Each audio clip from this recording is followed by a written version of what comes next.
Assalamu alaikum, my dear student. I am your physics tutor Hafiz Ahsan Ali from platform Park Garrison College, Nankana. Dear student, I hope you are safe and sound by blessing of Allah Almighty. Dear student, previous lecture number 8 के अंदर हमने super conductor को briefly discuss किया.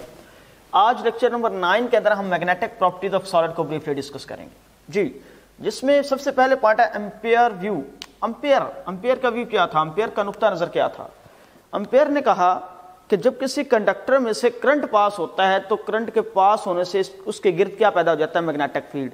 जैसे कि chapter number 14 के अंदर हमने एम्पियर सर्किट लॉ पढ़ा, उसमें हमने यही ब्रीफली डिस्कस किया था कि जब किसी सॉलिनॉइड से करंट पास होता है तो उसके गिर्द मैग्नेटिक फील्ड पैदा होता है. तो एम्पियर ने कहा कि जब किसी कंडक्टर में से करंट पास होता है तो करंट के पास होने से उसके गिर्द मैग्नेटिक फील्ड पैदा हो जाता है. अब उसने इस व्यू के लिए जो जिन दो फिनोमिनास का सहारा लिया, जिन दो फिनोमिनास को बेस रखा, तो उसने देखा कि ये हमारे पास एक लॉन्ग बार मैग्नेट है, ये इसका साउथ पोल है, ये इसका नॉर्थ पोल है. तो देखिए नॉर्थ से साउथ की तरफ मैग्नेटिक फील्ड क्या आ रही है, इन हो रही है. साउथ से नॉर्थ से निकल रही है और साउथ के अंदर क्या हो रही है, इन हो रही है. नॉर्थ से निकल रही है, साउथ के अंदर क्या हो रही है, इन हो रही है. नॉर्थ से निकल रही है, साउथ के अंदर क्या हो रही है, इन हो रही है. ये देखें, उसी को लेते हुए देखा सोलिनॉइड भी सेम फिनोमिना हो रहा था कि ये इसका नॉर्थ पोल था, ये इसका साउथ बन गया. नॉर्थ से निकल रही थी और साउथ के अंदर क्या हो रही थी, इन हो रही थी. अब उसने कहा कि सोलिनॉइड में उस वक्त ये मैग्नेटिक फील्ड पैदा होते हैं जब इससे करंट पास हो. करंट पास होने से मुराद ये है कि जब इसमें से इलेक्ट्रॉन मूव करें या इसमें इलेक्ट्रॉन की मोशन होने की वजह से करंट पास होता है, करंट पास की वजह से मैग्नेटिक फील्ड पैदा होता है. तो उसने कहा कि सोलिनॉइड के अंदर इलेक्ट्रॉन की मोशन की वजह से मैग्नेटिक फील्ड बेसिकली पैदा हुई है, क्योंकि इलेक्ट्रॉन की मोशन की वजह से करंट और करंट की वजह से मैग्नेटिक फील्ड पैदा हुई. जब उसने दोनों का पैटर्न देखा तो दोनों का मैग्नेटिक फील्ड का पैटर्न जो था वो सेम था. तो उसने कहा कि जो फिनोमिना सोलिनॉइड के अंदर हो रहा है, सिमिलर फिनोमिना जो है वो लॉन्ग बार मैग्नेट के अंदर हो रहा होता है. तो उसने कहा कि लॉन्ग बार मैग्नेट के अंदर भी इलेक्ट्रॉन की मोशन हो रही होती है, जिसकी वजह से इसका फिनोमिना सोलिनॉइड के मैग्नेटिक फील्ड के फिनोमिना से रिसेंबल्स करता है, उसके फिनोमिना से मुशाबहत रखता है. तो इस बेस पे उसने कहा कि इसके अंदर भी जो है ना वो इलेक्ट्रॉन की मोशन होती है. लेकिन शुरू में इसके नजरिए को जो है वो इतनी पॉपुलैरिटी नहीं मिली, क्योंकि उस वक्त हमारे पास टूल्स नहीं थे जो इस चीज को ऑब्जर्व करते. बाद में इसको ऑब्जर्व किया गया कि इलेक्ट्रॉन है ये न्यूक्लियस के गिर्द क्या करता है, रिवॉल्व करता है. ये न्यूक्लियस है, न्यूक्लियस के अंदर प्रोटॉन और न्यूट्रॉन होते हैं. एन से मुराद न्यूक्लियस है. ये जो इलेक्ट्रॉन है ये न्यूक्लियस के गिर्द क्या करता है, मूव करता है इन अ सर्कल या इन अ ऑर्बिट. जब ये न्यूक्लियस के गिर्द मूव करता है तो मूव ये एक तरह से नहीं करता, दो तरह से इसकी मोशन होती है. एक होती है ऑर्बिटल मोशन,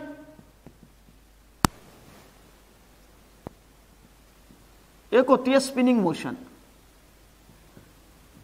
स्पिनिंग मोशन से क्या मुराद है, ये अपने एक्सिस के गिर्द भी मूव करता है और न्यूक्लियस के गिर्द भी मूव करता है. कैसे जी, फर्ज कर लें ये जो मेरा हाथ है ये न्यूक्लियस है, तो ये जो मार्कर है ये इलेक्ट्रॉन है, तो ये दो तरह से मूव करेगा. ये देखिए जरा गौर कीजिएगा, मैं मार्कर को घुमा रहा हूं, ये अपने एक्सिस के गिर्द मार्कर घूम भी रहा है और ये न्यूक्लियस के गिर्द, अगर इसको इलेक्ट्रॉन कंसीडर करें तो ये न्यूक्लियस के गिर्द भी घूम रहा है. तो इसकी डबल मोशन होती है. डबल मोशन में एक तो ये अपने एक्सिस के गिर्द मूव करता है जिसको कहते हैं स्पिनिंग मोशन, एक ये न्यूक्लियस के गिर्द मूव करता है जिसको कहते हैं ऑर्बिटल मोशन. इन दोनों की स्पिनिंग मोशन और ऑर्बिटल मोशन की वजह से इसके अंदर जो इफेक्ट पैदा होता है उसको मैग्नेटिक इफेक्ट का नाम देते हैं. तो ये जो मैग्नेटिक इफेक्ट प्रोड्यूस होता है मैग्नेट के अंदर, ये due to spinning motion and orbital motion of electron की वजह से होता है. अब जाहिर बात है जो हमारे पास ये न्यूक्लियस है इसके अंदर क्या होता है, ये न्यूक्लियस के अंदर प्रोटॉन होते हैं और न्यूट्रॉन होते हैं.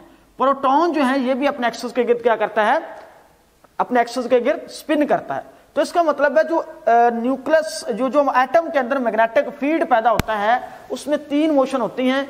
एक स्पिनिंग मोशन ऑफ इलेक्ट्रॉन, एक spinning orbital motion of electron, spinning motion of electron, orbital motion of electron and spinning motion of proton. तीसरा जो पॉइंट है स्पिनिंग मोशन ऑफ प्रोटॉन.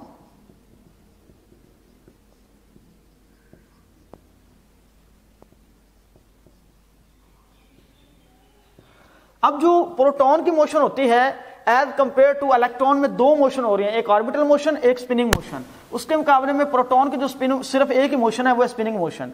इसलिए इसकी मोशन जो है वो एज कंपेयर टू इलेक्ट्रॉन की स्पिनिंग और ऑर्बिटल मोशन के मुकाबले में बहुत कम है, इसलिए इसका जो मैग्नेटिक फील्ड है वो इलेक्ट्रॉन के मैग्नेटिक फील्ड के मुकाबले में बहुत कम होता है, इसलिए हम इसके मोशन को क्या कर देते हैं, निगलेक्ट कर देते हैं, निगलेक्ट। इसका मतलब है कि एटम के अंदर जो मैग्नेटिक फील्ड प्रोड्यूस होता है वो due to spinning motion of electron और due to orbital motion of electron होता है। और मैग्नेट के अंदर कई एटम होते हैं जिसकी वजह से इसके अंदर भी जो मैग्नेटिक फील्ड पैदा हुआ है वो due to spinning motion of electron and orbital motion of electron होता है।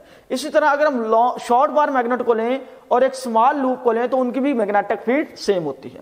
इसी की बेस पर, इन मैग्नेटिक फील्ड की बेस पर हम टाइप्स को 3 हिस्सों में डिवाइड करते हैं, 3 पार्ट्स के अंदर डिवाइड करते हैं। इसकी 3 टाइप्स हैं, पैरामैग्नेटिक मटेरियल, डायामैग्नेटिक मटेरियल और फेरोमैग्नेटिक मटेरियल। जी सबसे पहले हम बात करेंगे पैरामैग्नेटिक मटेरियल की। जी पैरामैग्नेटिक मटेरियल ऐसे सबस्टेंस होते हैं जिसमें इलेक्ट्रॉन की स्पिनिंग और ऑर्बिटल मोशन एक दूसरे को क्या करती है, सपोर्ट करती है। इसके अंदर क्या होता है, paramagnetic material the material in which spinning or orbital motion of electrons support to each other and produce strong magnetic field। Paramagnetic material के अंदर जो मैग्नेटिक फील्ड होती है वो स्ट्रॉन्ग होती है। क्या होती है, स्ट्रॉन्ग, स्ट्रॉन्ग बी से मुराद है मैग्नेटिक फील्ड। पैरामैग्नेटिक मटेरियल में बेसिकली ये होता है कि इसमें जो ऑर्बिटल मोशन और इलेक्ट्रॉन के स्पिनिंग मोशन की वजह से जो मैग्नेटिक फील्ड पैदा होती है वो एक दूसरे को सपोर्ट करती है। जब वो सपोर्ट करती है तो उसके नतीजे में स्ट्रॉन्ग मैग्नेटिक फील्ड पैदा होता है। इसमें एक और बड़ी बात है कि हमारे पास जो पैरामैग्नेटिक मटेरियल होता है, ये पैरामैग्नेटिक मटेरियल, इसमें जो एटम होते हैं, ये पैरामैग्नेटिक मटेरियल के लिए, इसके अंदर जो एटम्स होते हैं ये अलाइन हो जाते हैं। क्या हो जाते हैं, अलाइन।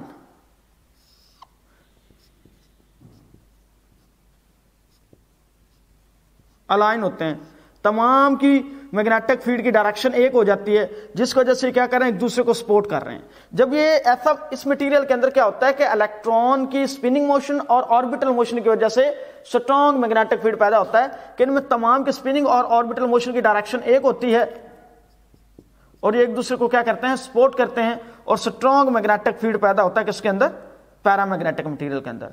और अगर इस पर हम एक्सटर्नल मैग्नेटिक फील्ड अप्लाई करें तो ये एक्सटर्नल मैग्नेटिक फील्ड को वीकली सपोर्ट करते हैं।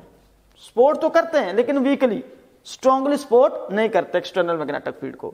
उसके बाद डायामैग्नेटिक मटेरियल की अगर हम बात करें तो ये ऐसे सबस्टेंस होते हैं जिसमें इलेक्ट्रॉन के स्पिनिंग और ऑर्बिटल मोशन की वजह से जो मैग्नेटिक फील्ड पैदा होते हैं वो एक दूसरे को कैंसल आउट करती हैं। क्या करती हैं, एक दूसरे को कैंसल आउट करती हैं। कैंसल आउट करने की वजह से इस मटेरियल के अंदर जो मैग्नेटिक इफेक्ट है वो क्या हो जाता है, zero. Diamagnetic effect, diamagnetic material के अंदर क्या होता है, इलेक्ट्रॉन की स्पिनिंग और ऑर्बिटल मोशन की वजह से जो मैग्नेटिक फील्ड है वो जीरो होती है और मैग्नेटिक इफेक्ट क्या हो जाता है, जीरो। ऐसे मटेरियल को हम कहते हैं डायामैग्नेटिक मटेरियल। और इस मैग्नेटिक मटेरियल के अंदर जो ये एटम्स होते हैं, इनके मैग्नेटिक फील्ड को, ये एटम्स को अगर हम एक्सटर्नल मैग्नेटिक फील्ड में रखें तो ये उसको वीकली अपोज करते, सॉरी, इसको वीकली अपोज करते हैं। क्या करते हैं, वीकली अपोज करते हैं। डायामैग्नेटिक मटेरियल ऐसे मटेरियल होते हैं जिसके अंदर इलेक्ट्रॉन के स्पिनिंग मोशन और ऑर्बिटल मोशन की वजह से जो मैग्नेटिक फील्ड प्रोड्यूस होता है वो जीरो होता है, क्योंकि इसमें स्पिनिंग और ऑर्बिटल मोशन की वजह से जो मैग्नेटिक फील्ड है वो कैंसल आउट करते हैं और मैग्नेटिक फील्ड इसके अंदर क्या हो जाता है, जीरो। जब मैग्नेटिक फील्ड इसके अंदर जीरो हो जाएगा तो उस सूरत में इसके अंदर मैग्नेटिक इफेक्ट भी जीरो हो जाएगा। ऐसे मटेरियल को कहते हैं डायामैग्नेटिक मटेरियल। और इसको अगर हम एक्सटर्नल मैग्नेटिक फील्ड में रखें तो ये एक्सटर्नल मैग्नेटिक फील्ड को ये मटेरियल क्या करते हैं, वीकली अपोज करते हैं, वीकली अपोज करते हैं। इसके बाद अब फेरोमैग्नेटिक मटेरियल। जी, फेरोमैग्नेटिक मटेरियल के अंदर एटम एक दूसरे को सपोर्ट करते हैं। ये पैरामैग्नेटिक मटेरियल और डायामैग्नेटिक मटेरियल में ये फिनोमेना जो हो रहा था ना वो एटॉमिक लेवल पे हो रहा है, एटॉमिक लेवल पे हो रहा है। फेरोमैग्नेटिक मटेरियल के अंदर क्रिस्टलाइन के सूरत में होता है। इसमें एटम जो हैं, एटम के अंदर जो इलेक्ट्रॉन होते हैं वो स्ट्रॉन्ग मैग्नेटिक फील्ड पैदा करते हैं और एटम सारे के सारे क्या हो जाते हैं, ये अलाइन हो जाते हैं।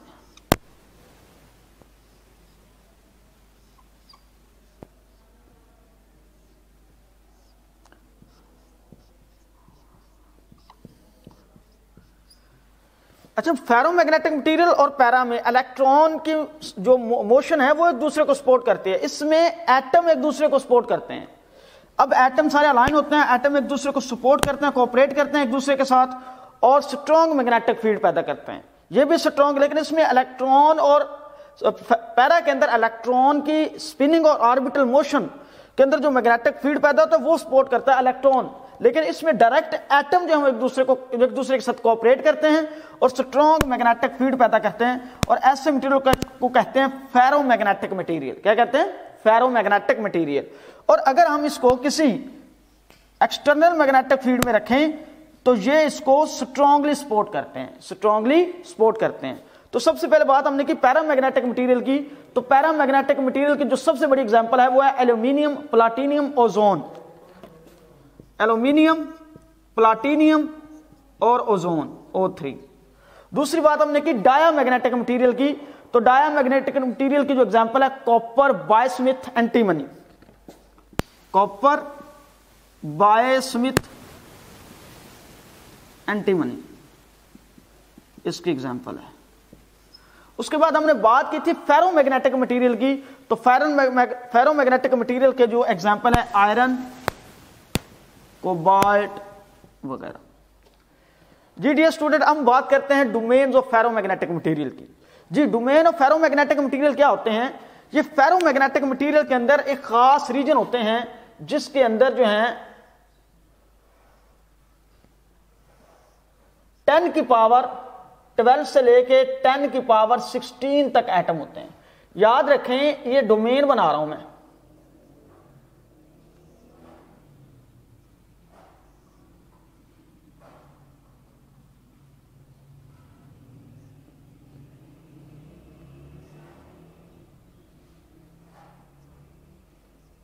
ये डोमेन। अब फेरोमैग्नेटिक मटेरियल के अंदर एटम जो है एक दूसरे के साथ कोऑपरेट करके स्ट्रॉन्ग मैग्नेटिक फील्ड पैदा करते हैं। तो ये जो रीजन है, खास किस्म का रीजन, इस रीजन के अंदर 10 की पावर 12 से लेकर 10 की पावर 16 तक एटम्स होते हैं। उस रीजन को हम डोमेन का नाम देते हैं। यानी फेरोमैग्नेटिक मटेरियल के अंदर डोमेन उस रीजन, उस इलाके को कहते हैं जिसके अंदर 10 की पावर 12 से लेकर 10 की पावर 16 तक एटम्स मौजूद होते हैं। इसमें एटम तो एक दूसरे के साथ कोऑपरेट कर रहे हैं, एक दूसरे को सपोर्ट कर रहे हैं, लेकिन डोमेन एक दूसरे के साथ सपोर्ट नहीं कर रही। ये रैंडमली अरेंज हुई है। क्या हुई है? रैंडमली। एक ही डायरेक्शन, ये एक ये एक ये एक ये नीचे, एक नीचे, एक ही ऊपर। तो इसमें जो डोमेन्स हैं ये एक दूसरे के साथ सपोर्ट नहीं कर रही। अब जब ये डोमेन एक दूसरे का सपोर्ट नहीं कर रही है तो ये एक दूसरे को इफेक्ट को क्या कर देती है? कैंसिल आउट कर देती हैं। और डोमेन ऑफ फेरोमैग्नेटिक मटेरियल के इफेक्ट एक दूसरे को कैंसिल करने की वजह से इसके अंदर जो मैग्नेटिक फील्ड है वो जीरो कंसीडर किया जाता है। अब क्या होता है कि जब हम इसको किसी मैग्नेट की मैग्नेटिक फील्ड में रखेंगे, जब इसको किसी मैग्नेट की मैग्नेटिक फील्ड में रखते हैं, जब इसको किसी मैग्नेट की मैग्नेटिक फील्ड में रखा जाता है, ये एक्सटर्नल मैग्नेटिक फील्ड अप्लाई की जा रही है, तो इसमें डोमेन जो है वो सारी की सारी अलाइन हो जाती हैं। इनकी डायरेक्शन क्या हो जाती है? सेम। जब सेम हो जाते हैं तो स्ट्रॉन्ग मैग्नेटिक इफेक्ट प्रोड्यूस होता है। क्या होता है? स्ट्रॉन्ग मैग्नेटिक इफेक्ट प्रोड्यूस होता है। अब अगर हम कोई सोलिनॉइड लें और उसके अंदर हम आयरन को रख दें, एक करंट कैरिंग सोलिनॉइड है, उसके अंदर हमने आयरन को रख दिया। जब करंट कैरिंग सोलिनॉइड को हम करंट कैरिंग सोलिनॉइड के अंदर आयरन को रखेंगे तो उसके नतीजे में आयरन के अंदर स्ट्रॉन्ग मैग्नेटिक इफेक्ट प्रोड्यूस होगा और इस पूरे के पूरे बॉडी को हम कहते हैं इलेक्ट्रोमैग्नेट। जब आप किसी करंट कैरिंग सोलिनॉइड के अंदर जो है वो आयरन को आप रख देते हैं, जब किसी करंट कैरिंग सोलिनॉइड के अंदर आप आयरन को रख देते हैं तो उसके नतीजे में इस आयरन के अंदर स्ट्रॉन्ग मैग्नेटिक इफेक्ट प्रोड्यूस होता है, जिसको क्या कहते हैं? इलेक्ट्रोमैग्नेट। अब मटेरियल की हम बात करते हैं hard magnetic material, soft magnetic material. जी हार्ड मैग्नेटिक मटेरियल क्या होते हैं कि अगर आप किसी मटेरियल को मैग्नेट की मैग्नेटिक फील्ड मटेरियल को सोलिनॉइड की मैग्नेटिक फील्ड में रखें या एक्सटर्नल मैग्नेटिक फील्ड में रखें, ये हमारे पास एक फेरोमैग्नेटिक मटेरियल है, इसके ऊपर जब एक्सटर्नल मैग्नेटिक फील्ड अप्लाई की जाती है तो इसकी सारी की सारी डोमेन क्या हो जाती है? अलाइन। लेकिन इसको जैसे हम हटाते हैं तो ये सारी की सारी डोमेन क्या हो जाती है? D align.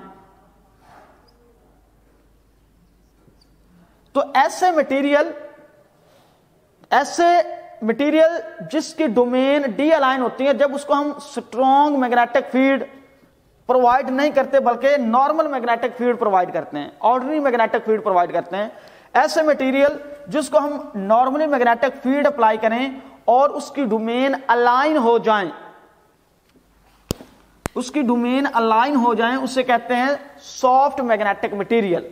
और जब हम उस मटेरियल से मैग्नेटिक फील्ड को हटाते हैं, दोबारा उसकी डोमेन डी अलाइन हो जाएं, तो उस सूरत में उसका मैग्नेटिक इफेक्ट क्या हो जाता है, खत्म हो जाता है। जी डियर स्टूडेंट, मटेरियल में बात की थी सॉफ्ट मैग्नेटिक मटेरियल की, तो सॉफ्ट मैग्नेटिक मटेरियल ऐसे मटेरियल होते हैं जिसको अगर हम किसी मैग्नेटिक फील्ड में रखें और उसकी डोमेन अलाइन इजीली अलाइन हो जाए और मैग्नेटिक फील्ड के हटाने से उसकी जो डोमेन है वो दोबारा डी अलाइन हो और उसका मैग्नेटिक इफेक्ट खत्म हो जाए, ऐसे मटेरियल को कहते हैं soft magnetic material.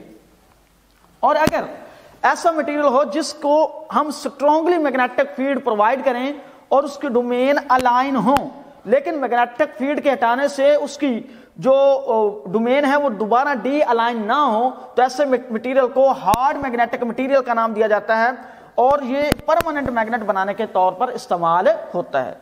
Dear student, soft magnetic material की आसान जो डेफिनेशन मैंने आपको अभी बताई है कि ऐसा मटेरियल जिसको अगर हम एक्सटर्नल मैग्नेटिक फील्ड दें और उसकी डोमेन जो है वो अलाइन हो जाए, डोमेन क्या हो जाए, अलाइन। फर्ज करें ये हमारे पास एक मैग्नेटिक मटेरियल है, इसको अगर हमने एक्सटर्नल मैग्नेटिक फील्ड दी और इसकी मैग्नेटिक फील्ड आसानी से क्या होगी, अलाइन। ठीक है, जब अलाइन हुई है तो स्ट्रॉन्ग मैग्नेटिक इफेक्ट पैदा हो गया इसके अंदर। अब जैसे हमने मैग्नेटिक फील्ड को हटाया, इसकी जो डोमेन है वो डी अलाइन हुई और मैग्नेटिक इफेक्ट क्या हो गया, खत्म हो गया। तो ऐसे मटेरियल को कहते हैं सॉफ्ट मैग्नेटिक मटेरियल। और इसके अंदर मैग्नेटिक इफेक्ट प्रोड्यूस करने के लिए हमें ऑर्डिनरी मैग्नेटिक फील्ड की जरूरत होती है, यानी इसके अंदर मैग्नेटिक इफेक्ट प्रोड्यूस करने के लिए सिर्फ ऑर्डिनरी मैग्नेटिक फील्ड की जरूरत होती है। हार्ड मैग्नेटिक मटेरियल ऐसा मैग्नेटिक मटेरियल होता है जिसको अगर हम ऑर्डिनरी मैग्नेटिक फील्ड दें तो इसकी डोमेन अलाइन नहीं होती। इसकी डोमेन को अलाइन करने के लिए, एक ही डायरेक्शन में करने के लिए हमें स्ट्रॉन्ग मैग्नेटिक फील्ड देना पड़ेगा। स्ट्रॉन्ग मैग्नेटिक फील्ड देंगे तो इसकी डोमेन जो है वो अलाइन हो जाएगी, और जब इसको हटाएंगे इसको तो दोबारा इसकी डोमेन जो है वो डी अलाइन नहीं होगी। ऐसे मटेरियल कहते हैं हार्ड मैग्नेटिक मटेरियल। और हार्ड मैग्नेटिक मटेरियल जो है वो परमानेंट मैग्नेट बनाने में इस्तेमाल होते हैं। उसके बाद डीमैग्नेटाइजेशन। डीमैग्नेटाइजेशन में क्या होता है कि अगर एक हार्ड मैग्नेटिक मटेरियल को आपने मैग्नेटिक फील्ड दी और उसके अंदर मैग्नेटिक इफेक्ट प्रोड्यूस हो गया है, अब उसकी डोमेन क्या होगी, अलाइन। अब अगर इसको आप टेम्परेचर दें, अब इसके अंदर मैग्नेटिक इफेक्ट आपने खत्म करना है, तो इसके लिए आपको इसको क्या देना पड़ेगा, टेम्परेचर देना पड़ेगा। जब इसको टेम्परेचर देंगे, टेम्परेचर देने से इसकी जो डोमेन है ये डिसऑर्डर फॉर्म में आ जाएंगी, इसकी थर्मल वाइब्रेशन इंक्रीज कर जाएगी और डिसऑर्डर फॉर्म में आ जाएंगी, और ये इनके अंदर मैग्नेटिक इफेक्ट खत्म हो जाएगा। तो इस प्रोसेस को कहते हैं demagnetisation. The process in which we provide the temperature to the hard magnetic material and this domain dealign and it's lose their magnetic effect, this is called demagnetisation। ऐसा process, ऐसा तरीकाकार जिसमें हम hard magnetic material को temperature provide करते हैं जिसकी वजह से उसकी डोमेन जो है वो अपनी ऑर्डिनेंस खो देती हैं और डी अलाइन हो जाती हैं और उसके अंदर जो है मैग्नेटिक इफेक्ट खत्म हो जाता है। इस प्रोसेस को कहते हैं डीमैग्नेटाइजेशन। उसके बाद हम बात करेंगे क्यूरी टेम्परेचर की। ऐसा टेम्परेचर जिस पर मटेरियल अपना मैग्नेटिक इफेक्ट खो देता है, या ऐसा मटेरियल जिस पर फेरोमैग्नेटिक मटेरियल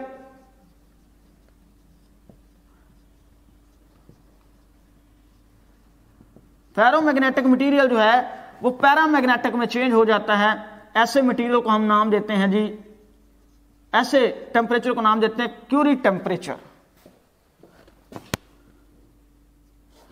ऐसा टेम्परेचर जिस पर फेरोमैग्नेटिक मटेरियल जो है पैरामैग्नेटिक मटेरियल में चेंज हो जाता है, ऐसे टेम्परेचर को हम नाम देते हैं क्यूरी टेम्परेचर। और आयरन का जो क्यूरी टेम्परेचर है 750 डिग्री सेंटीग्रेड होता है। जी डियर स्टूडेंट, आज के लेक्चर में हमने डिस्कस किया एम्पेयर व्यू, उसके बाद हमने टाइप्स ऑफ सॉलिड को डिस्कस किया, उसके बाद हम domain of ferromagnetic material, hard magnetic material, soft magnetic material, उसके साथ हमने डीमैग्नेटाइजेशन को डिस्कस किया, उसके साथ क्यूरी टेम्परेचर को हमने ब्रीफली डिस्कस किया। जी डियर स्टूडेंट, आज के लेक्चर में जिस पॉइंट पर आपको कन्फ्यूजन हो आप हमें कमेंट बॉक्स में ज़रूर बताइएगा। इसी के साथ अपने ट्यूटर को इजाज़त दीजिए। फ़ीमानिल्लाह, अल्लाह हाफिज़।